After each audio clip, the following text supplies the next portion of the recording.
आज आमको अंधार बुली बुली मेला देखा पड़ा।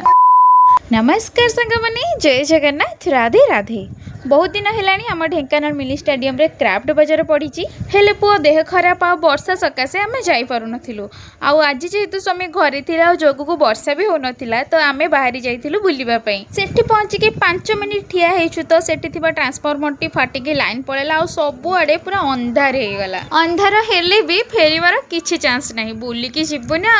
आम सम बौ को भी डकै देथिली बुलिबा पई। से आसिकी पहुंची जाइथिला। प्रथमे आमे जाइकी गुपचुप टिके खाइ देथिलु आ तापरे बुलिया पे मेला भितर को चलिलु। मेला रे पशु पशु ब्रह्मपुर स्पेशल आचार पांपड़ पाखु पळेइथिलु। सेठु आचार को पांपड़ किछि किनि नेलु। तापरे बोर मोर चूड़ी देखुथिला। एपटे आमे चूड़ी देखिला भितर समय एपटे हजम करला वाला गोली किणुथिले। मु तो घर भाबी की जाइथिली हरेक माल पड़िथिले जा जेमति किणा किणी करबी। हेले सेठी गोटे भी हरेक माल पड़ी नथिला, सेथि बेसी किछि किणी नथिली। बुलाबुली सारी लंका चप को कटलेट खाइला भितर लाइन भी पळे आस्तिला। आ मो पुओ को नेकी टिके दोली देखौथिला। तापरे आमे सेठु फेरी आस्तिला। जेहेतु राखी पूर्णिमा आ किछि दिन रहला सेथि फेरिला बाटर भी राखी किणिकी नहीं पळे आस्तिली। आशा करछि वीडियोटी आपण मानकु भलो लागिथिबो। चैनल को सब्सक्राइब करी लाइक कर देबा। आ जदि समय बलिबो ताली छोटो सुंदरिया कमेंट भी कर देबे।